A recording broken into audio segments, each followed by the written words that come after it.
तो यार कितने लोग हैं जो लक में विश्वास रखते हैं? कितने लोग हैं जो मानते हैं कि किस्मत का बहुत बड़ा हाथ है आगे बढ़ने में, लाइफ में सक्सेसफुल होने में? बहुत सारे लोग। मैं भी मानता हूं, मैं भी मानता हूं लक को, मैं भी मानता हूं किस्मत को, लेकिन मैं मानता हूं सिर्फ गुड लक को। मैं मानता हूं कि बैड लक नाम की इस दुनिया में कोई चीज नहीं होती, क्योंकि जो होता है अच्छे के लिए होता है।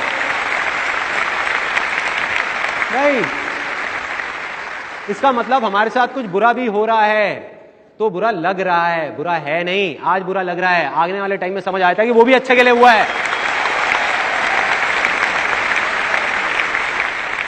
क्या आप तैयार हैं फाइनली कुछ ऐसा सुनने के लिए, कुछ ऐसा देखने के लिए जो हो सकता है आपकी सोच से परे हो? यस और नो? अब देखिए ऐसा क्या है जो हो सकता है आपकी सोच से परे हो। ये है जो मेरे हाथ में वो चीज है। सबको दिख रहा है क्या है मेरे हाथ में? नहीं दिख रहा? ये कैसे हो सकता है यार? ये कैसे हो सकता है?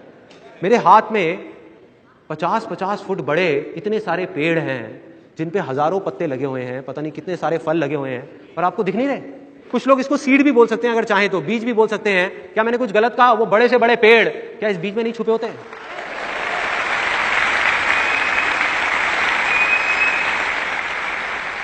छुपा है, दिख नहीं रहा है। लेकिन इस बीज को पेड़ बनने के लिए क्या चाहिए? पानी। अगर मैं ले आके इनको पानी में डाल दूंगा तो क्या ये पेड़ बन जाएंगे? लैंड, और सिर्फ लैंड नहीं, फर्टाइल लैंड। अगर बंजर जमीन पर जाके ऐसे 1000 बीज भी बो दिए जाएंगे तो कुछ नहीं होने वाला, लेकिन अगर फर्टाइल लैंड पे ये सारे बीज जाएंगे तो ये सारे के सारे पेड़ हैं। सिंपल।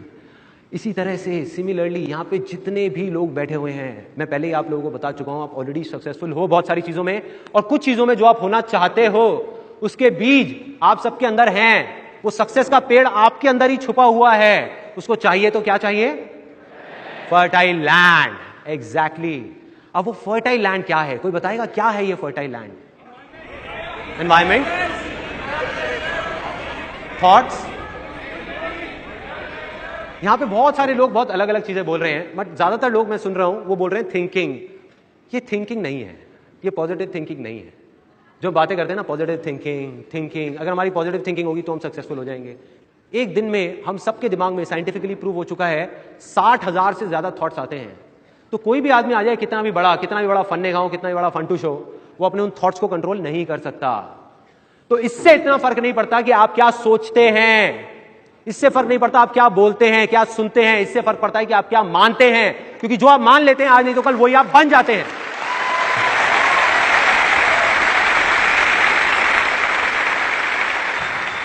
और अगर कोई मान ले कि मैं कुछ कर ही नहीं सकता तो क्या वो कुछ कर पाएगा? नहीं कर पाएगा। और अगर कोई मान ले कि मैं कर सकता हूं तो दुनिया की कोई ताकत उसको रोक नहीं पाएगी। यस और no? So simple, so simple. तो अब मैं क्या कह रहा हूं, एक बहुत बड़ी बात आप लोगों को बोलने वाला हूं। हो सकता है कुछ लोगों को बुरी भी लगेगी कि यहां बैठे हुए जितने भी लोग हैं उनमें से 90% से ज्यादा लोगों की लैंड ही इतनी फर्टाइल नहीं है कि वहां वो सक्सेस के बीज बोए जा सकें। वो लैंड ही इनफर्टाइल है। अजीब लग रहा है ना सुनने में? चलो मैं आप लोगों का नहीं बोलता, अपना बताता हूं। मैं जब 18 साल की एज तक पहुंचा, बचपन में मैं मानता था कि मैं कुछ भी कर सकता हूं, मगर बड़े होते होते एक ऐसी स्टेज आ गई लाइफ की जब दिमाग में बैठ गया कि मैं कुछ कर ही नहीं सकता। मतलब कि मेरी लैंड इनफर्टाइल हो गई थी। तो ऐसा क्यों है? इसकी शुरुआत कहां से हुई? वो शुरुआत हुई थी बचपन से। तो एक ऐसी वीडियो है जो आप देखेंगे, उसके बाद आपको क्लियर हो जाएगा कि वो लैंड इनफर्टाइल क्यों हुई और उसको दोबारा से फर्टाइल कैसे करना है। बचपन से लेकर आज तक पता नहीं कितनी बार आपने यह सुना होगा कि आप क्या नहीं कर सकते।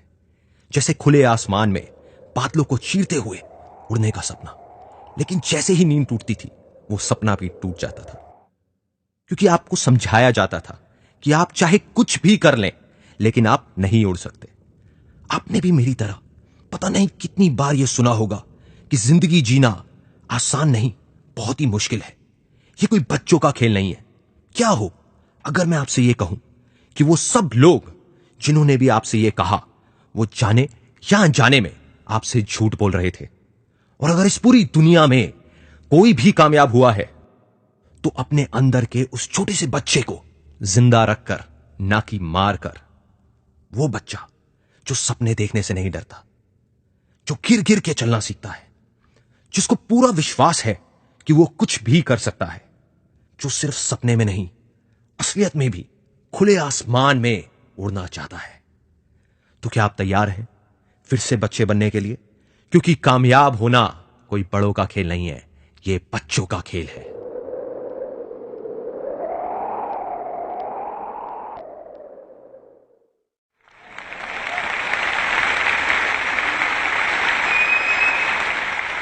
बड़ी अजीब सी बात हो रही है ना इस वीडियो में।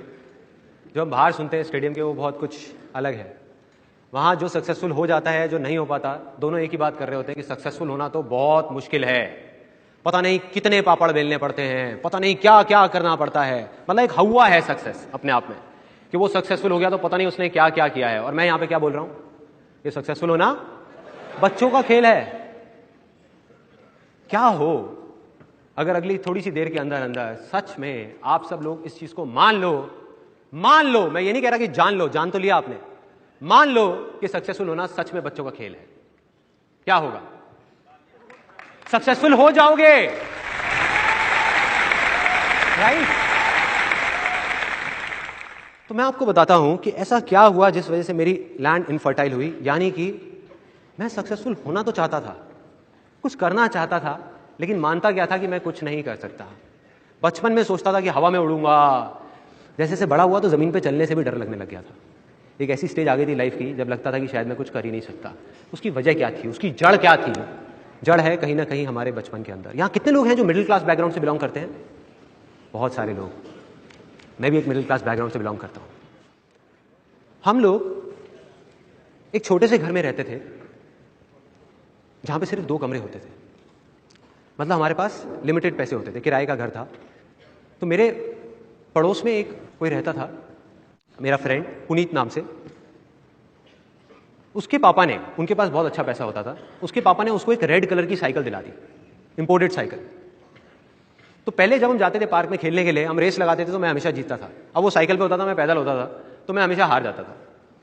तो मैंने जिद पकड़ ली, घर पे गया, अपने पापा के पास में जा करके बोल दिया, मैं कहा पापा मुझे ये वाली साइकिल चाहिए, हर हालत में चाहिए और कल ही चाहिए, मैं नहीं रुकूंगा, मैं नहीं मानने वाला। पापा ने कहा बेटा ऐसे नहीं होता, अभी 6 महीने बाद तेरा बर्थडे आ रहा है तो दिला देंगे तेरे को साइकिल। मैंने जिद पकड़ ली। अगले दिन पापा थके हुए ऑफिस से घर आए और मेरी मम्मी ने जाकर के उनको बताया कि संदीप ने दोपहर को खाना नहीं खाया और ये बहुत गुस्से में है, इसने जिद पकड़ लिया कि इसको साइकिल चाहिए, आप दिला क्यों नहीं देते इसको साइकिल? मेरी मदर ने जाकर के बोला मेरे फादर को। अब उनको गुस्सा आ गया जैसे मेरी मदर ने बात कही। वो कहते कि मैं कोई टाटा बिरला नहीं हूं जो इसकी सारी फरमाइशें पूरी करता रहूं, नहीं दिला सकता साइकिल, जाओ जो कर लो, चलो यहां से। तो वो तो बाहर आ गए, पापा गुस्से में। मैं चुपचाप साइड से देख रहा था। मैंने कहा अंदर जाना भी ठीक नहीं है, बाहर ही खड़े रहो। चुपचाप अगले दिन गया अपनी मम्मी के पास में, जा करके मैंने बोला, उस टाइम मेरी एज थी 5 से 6 साल के बीच में, मम्मी ये पापा क्या बोल रहे थे, टाटा बिरला, ये टाटा बिरला क्या होता है? तो उधर मम्मी बोलती बेटा ये टाटा बिरला होते हैं, कुछ लोग होते हैं जिनके पास में बहुत सारे पैसे होते हैं। तो मैं एकदम खुश हो गया। मैंने कहा अच्छा तो हम टाटा बिरला क्यों नहीं है? उधर मम्मी थोड़ी सी इरिटेट हो गई। मम्मी कहती बेटा नहीं है, मुझे क्या पता, तू जाना, जाके बाहर खेल, मेरा सर मत खा, तू चल यहाँ से। अब मैं चला गया, मैं गया अपना, ऊपर एक आंटी रहती थी, उनसे जाकर के मैंने पूछा आंटी ये टाटा बिरला क्या होता है, ये वो सारा समझा।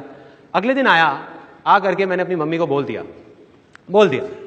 कि मम्मी मैं बड़ा होकर के टाटा बिरला बनूंगा। वहां तक तो ठीक था, हर माँ अपने बेटे को देख करके बहुत खुश होती है।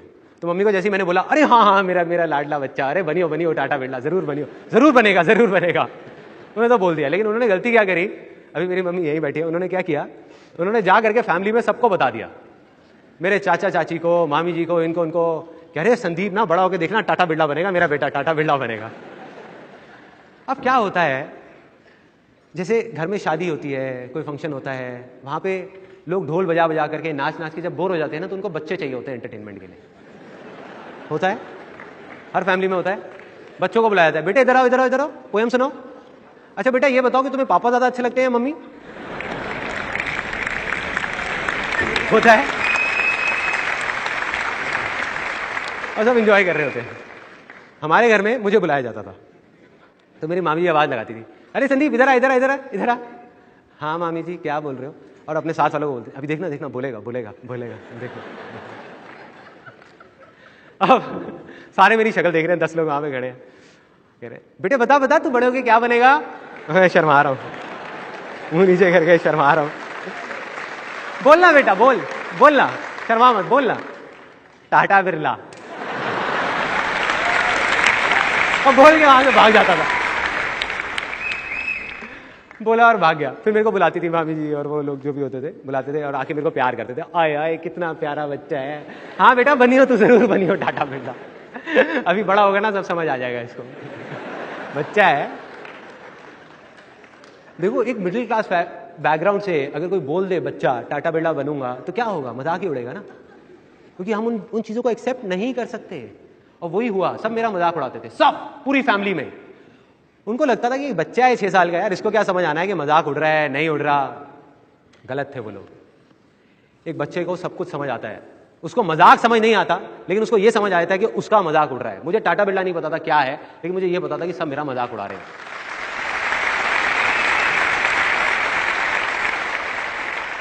और कौन है ये लोग? वो लोग जिन पे मैं भरोसा करता हूं, वो लोग जो मेरे अपने हैं। तो मेरे को लगा कि अगर ये सब बोल रहे हैं तो सही होगा ना, मैं तो एक बच्चा हूं, मुझे क्या पता। अब जैसे जैसे मैं बड़ा हुआ, ऐसी और पता नहीं कितनी सारी चीजें हुई, कितनी सारी बातें हुई। तो 18 साल की एज तक पहुंचते पहुंचते मेरे दिमाग में क्या बैठ गया, कहीं से 10-15 हज़ार रुपए की नौकरी मिल जाए बहुत है। मुझे याद है जब मैं करीबन 18-19 साल का था, तो मैं किसी के पास राय लेने गया था। हर फैमिली में कोई ना कोई ऐसा होता है जिनके पास सब जाते हैं राय लेने के लिए। आप सबकी भी फैमिली में कोई ना कोई होंगे ऐसे, होते हैं। कुछ लोग हंस रहे हैं, लगता है उनको मेरे जैसी राय मिली थी। तो मैं गया पूरी तैयारी के साथ। मैंने कहा यार इनके पास जा रहा हूँ, भैया के पास में, अगर मैंने कुछ गड़बड़ कर दी तो फिर तो मेरे को घर वाले कोई एग्री नहीं करेंगे, कुछ नहीं करने देंगे, तो मैं पूरी तैयारी के साथ जाऊंगा। तो मैं पूरी तैयारी के साथ गया कि वो क्या पूछेंगे क्या नहीं पूछेंगे। उन्होंने 10 चीजें पूछी कि अच्छा ये जो तू बोल रहा है इसमें ये हो गया तो क्या होगा, ये हो गया तो क्या होगा, ये हो गया तो। मैं पूरी तैयारी के साथ गया था। मैंने कहा ये हो गया तो ये होगा, ये हो गया तो ये होगा, ये हो गया तो ये होगा। जब उनके सारे सवालों के मैंने जवाब दे दिए तो उन्होंने कहा बेटे ये ना बड़ा इम्प्रैक्टिकल सी चीज़ है जो तू बोल रहा है, ये ना हो नहीं सकता। मैंने कहा क्यों नहीं हो सकता? मैंने कहा बताओ तो सही, वजह तो बताओ क्यों नहीं हो सकता। तो वो थोड़ा इरिटेट हो गए, क्योंकि वो उस पोजीशन पे थे कि एक बच्चा जो कुछ भी नहीं है वो आकर के उनको बोल रहा है कि क्यों नहीं हो सकता। तो उनकी ईगो हर्ट हुई और उन्होंने मेरे को बोला बेटा अभी तुझे पता नहीं है, तू बच्चा है, ये ना कहना बहुत आसान है लेकिन करना बहुत मुश्किल है। कितने लोगों ने डायलॉग सुना है? सबने सुना है, और पता नहीं कितनी बार सुना है। कभी सोचा है कि इस सिंपल से डायलॉग का क्या असर होता है हमारे माइंड के ऊपर या हमारी उस लैंड के ऊपर जिसकी मैंने बात करी? ये जो मुश्किल वर्ड है ना, ये भी एक बीज है। जैसे एक सक्सेस के बीज की मैंने बात करी थी, एक फेलियर का बीज है। क्योंकि किसी भी चीज में आज आप बोलते रहो कि ये मुश्किल है, मुश्किल है, मुश्किल है, कुछ टाइम बाद आप क्या बोलने लग जाओगे? नामुमकिन है, हो ही नहीं सकता, मतलब दी एंड। तो ये जो मुश्किल वर्ड है ना, इसने क्या किया हुआ है, हम सबको पकड़ करके रखा हुआ है, एक रस्सी की तरह बांध करके रखा हुआ है। जैसे एक सर्कस में हाथी होता है ना, उसको एक रस्सी से बांध दिया जाता है जब वो छोटा सा होता है। तो वो हाथी का बच्चा जो होता है छोटा सा, वो क्या करता है, उस पतली सी रस्सी को तोड़ने की बहुत कोशिश करता है, दम लगाता है, दम लगाता है, बेचारा नहीं तोड़ पाता, उसमें इतनी ताकत नहीं होती, नहीं तोड़ पाता। तो उसके दिमाग में क्या बैठ जाता है कि मुश्किल है, मैं नहीं तोड़ पाऊंगा, नहीं तोड़ पाऊंगा। आज वो हाथी बड़ा हो गया है, वो चाहे तो एक रस्सी को नहीं, उसमें इतनी ताकत है कि ऐसी 1000 रस्सियों को तोड़ सके, लेकिन वो कोशिश ही नहीं कर रहा, कोशिश ही नहीं कर रहा।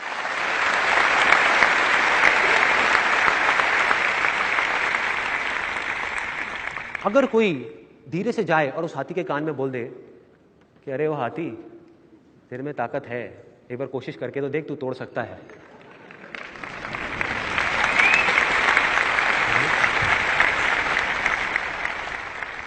तो उस हाथी को कितनी देर लगेगी उस रस्सी को तोड़ने में? 1 साल, 2 साल, 10 साल? 1 सेकंड, 1 सेकंड भी नहीं लगेगा।